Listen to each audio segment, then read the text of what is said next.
हरिवरासनं स्वामी विश्वमोहनं हरिदधीश्वरम् आराध्य पादुकम् हरिविमर्दनं स्वामी नित्यनर्तनं हरिहरात्मजं स्वामी देवमाश्रये।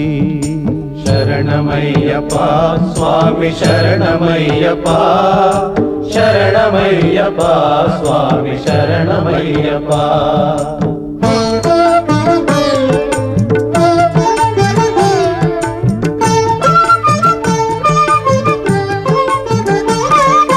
शरणकीर्तनं स्वामी शक्तमानसं भरणलोलुपं स्वामी नर्तनालसम् अरुणभासुरं स्वामी भूतनायकं हरिहरात्मजं स्वामी देवमाश्रये।